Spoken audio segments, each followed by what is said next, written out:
جیسا کہ اس تصویر میں واضح ہے کہ اب عدل اور مساوات یہ الگ الگ چیزیں ہیں۔ مساوات ہو تو سب کو برابر برابر چیز ملے گی، لیکن عدل ہو تو جس کو جتنی ضرورت ہے، یعنی جو چھوٹا بچہ ہے اس کو زیادہ ضرورت ہے اس کو زیادہ دیا جائے، جو بڑا ہے اس کو ضرورت نہیں ہے تو اس کو نہ دیا جائے، یہ عدل ہے۔ بعض ائمہ عدل کو اس معنی میں بھی لیتے۔ آگے ہم دیکھتے ہیں جی عدل کا اصطلاحی مفہوم کیا ہے۔ عدل کا اصطلاحی مفہوم جو ہے اس کو اس طرح بیان کیا گیا ہے کہ روزمرہ معاملات میں لوگوں کے درمیان فیصلہ کرتے ہوئے جج یا قاضی عدل و انصاف کے ساتھ ان کے حقوق عامہ کا یوں تحفظ کرے کہ کسی ایک کے ساتھ بھی حق تلفی نہ ہو، یعنی کسی کے ساتھ حق تلفی نہ کرنا، اور قاضی اور جج کا عدل و انصاف کے ساتھ پوری برابری کے ساتھ عام لوگوں کے حقوق کا تحفظ فراہم کرنا، یہ عدل کہلاتا ہے۔ اسی طرح امور و معاملات میں قضاء میں درست اور برابری کا رویہ اختیار کرنا، یہ بھی عدل کہلاتا ہے۔ اگر آپ مزید اس کو جاننا چاہتے ہیں تو آپ امام جرجانی رحمہ اللہ کے اس قول کو دیکھ لیں۔ امام جرجانی رحمہ اللہ لکھتے ہیں العدل هو الامر المتوسط بین الافراط والتفریط۔ امام جرجانی رحمہ اللہ لکھتے ہیں کہ عدل سے مراد یہ ہے کہ افراط اور تفریط کے درمیان جو متوسط کام ہے، جو درمیانہ رویہ ہے، جو درمیانہ راستہ ہے، اس کو اختیار کرنا، یہ عدل ہے۔ یعنی عدل میں یہ یوں کہہ لیں، نہ کسی کے ساتھ زیادتی کی جاتی ہے اور نہ کسی کے ساتھ کمی کی جاتی ہے، ہر کسی کو اس کا حق دیا جاتا ہے، یہی عدل کا اصطلاحی مفہوم ہے۔ اگر ہم بات عدل کی اہمیت کی کریں تو عدل کی اہمیت قرآن مجید میں اللہ رب العزت نے بہت زیادہ بیان کی ہے۔ اللہ رب العزت نے کئی ایک مقامات پہ عدل کا حکم دیا ہے، جیسا کہ سورۃ النحل کی یہ آیت ہے، اللہ رب العزت فرماتے ہیں اعوذ باللہ من الشیطان الرجیم ان اللہ یأمر بالعدل والاحسان وایتاء ذی القربى وَيَنْهَى عَنِ الْفَحْشَاءِ وَالْمُنْكَرِ وَالْبَغْيِ۔ اللہ رب العزت فرماتے ہیں بے شک اللہ تعالیٰ وہ آپ کو حکم دیتے ہیں عدل کا، احسان کا، جو قریبی رشتہ دار ہیں ان کو مال دینے کا۔ اس میں پہلی چیز جس کا اللہ نے حکم دیا ہے وہ یہ ہے کہ یامر بالعدل، اللہ عدل کا حکم دیتے ہیں، نا انصافی کو اللہ پسند نہیں کرتے۔ کہیں پہ اللہ رب العزت فرماتے ہیں کہ ان اللہ یحب المقسطین، اللہ عدل کرنے والوں کو، انصاف کرنے والوں کو اللہ پسند کرتے ہیں۔ دوسرے مقام پہ اللہ فرماتے ہیں اعوذ باللہ من الشیطان الرجیم وَإِذَا قُلْتُمْ فَعْدِلُوا وَلَوْ كَانَ ذَا قُرْبَى، جب تم بات بھی کرو تو عدل والی کرو، انصاف والی کرو، وَلَوْ كَانَ ذَا قُرْبَى، اگرچہ وہ قریبی رشتہ دار ہی کیوں نہ ہو۔ کہیں ایسا نہ ہو کہ قرابت داری کی وجہ سے، رشتہ داری اور تعلق داری کی وجہ سے آپ عدل کا دامن چھوڑ دیں، ایسا نہیں ہونا چاہیے۔ بات بھی کریں تو آپ کی بات میں انصاف ہونا چاہیے، جس کسی کا حق ہے حق کے ساتھ گواہی دی جائے۔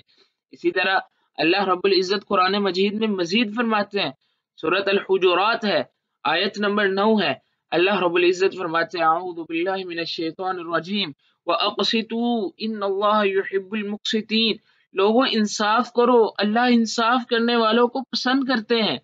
کہیں پہ اللہ رب العزت فرماتے ہیں سورۃ المائدہ کی آیت نمبر 8 ہے اعوذ باللہ من الشیطان الرجیم یا ایہا الذین آمنوا کونوا قوامین للہ شہداء بالقسط، اے لوگو گواہی دینی ہے ایمان والو اللہ کے واسطے، جب تم نے گواہی دینی ہے تو انصاف کی دینی ہے، عدل والی دینی ہے۔ وَلَا يَجْرِمَنَّكُمْ شَنَآنُ قَوْمٍ عَلَىٰ أَلَّا تَعْدِلُوا، اور کسی قوم کی دشمنی، کسی قوم کے ساتھ تمہارا جھگڑا تمہیں اس بات پہ نہ ابارے کہ تم عدل نہ کرو۔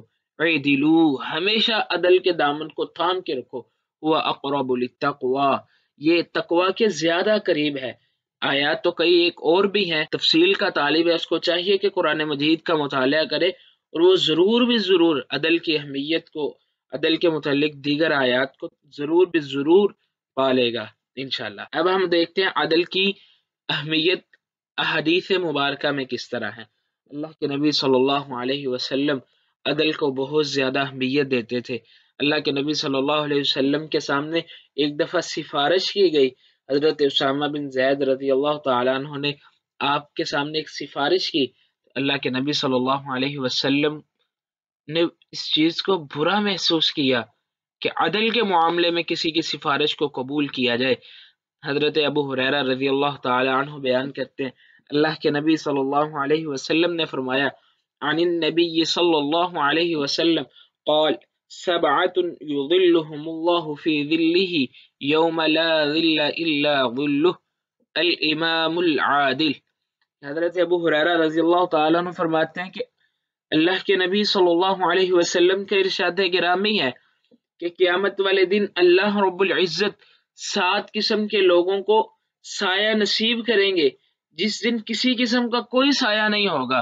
ان میں سے پہلا شخص جو ہوگا وہ الامام العادل، عدل کرنے والا امام ہوگا، انصاف کرنے والا قاضی اور جج ہوگا، جس کو اللہ نے منصب عطا کیا اور اس نے اپنے منصب کی پاسداری کی تو وہ اللہ رب العزت کی عطا کردہ سائے والی جگہ پہ ہوگا۔ یہ حدیث مبارکہ ہم نے لی ہے الجامع الصحیح للبخاری سے، 660 نمبر روایت ہم نے لی ہے۔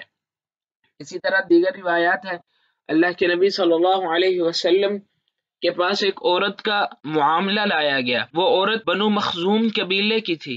اللہ کے نبی صلی اللہ علیہ وسلم نے اس کا ہاتھ کاٹنے کا حکم دیا، لوگوں نے سفارش کی تو آپ کے پاس سفارش جب لے کے آئے حضرت اسامہ بن زید رضی اللہ تعالیٰ عنہ تو آپ نے فرمایا فَإِنَّمَا أَهْلَكَ النَّاسَ قَبْلَكُمْ، تم سے پہلے لوگ صرف اسی وجہ سے ہلاک ہو گئے انہم کانوا اذا سرق فیہم الشریف ترکوا، کہ جب ان میں کوئی شریف بندہ چوری کرتا یعنی کوئی عزت والا بندہ چوری کرتا تو اس کو چھوڑ دیتے، وَإِذَا سَرَقَ فِيهِمُ الضَّعِيفُ أَقَامُوا عَلَيْهِ الْحَدَّ، اور جب کوئی کمزور بندہ پکڑا جاتا تو اس پہ حد کو قائم کر دیتے۔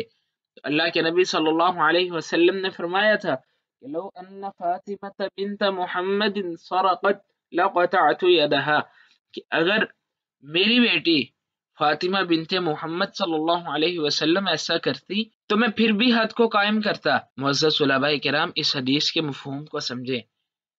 اللہ کے نبی صلی اللہ علیہ وسلم کے خانوادے میں ایسی حرکتیں نہیں ہوا کرتی، لیکن لوگوں کو سمجھانے کے لیے، عدل کی اہمیت بتلانے کے لیے لوگوں کو یہ بتلایا اور سمجھایا ہے کہ لوگوں عدل کا دامن نہیں چھوٹنا چاہیے۔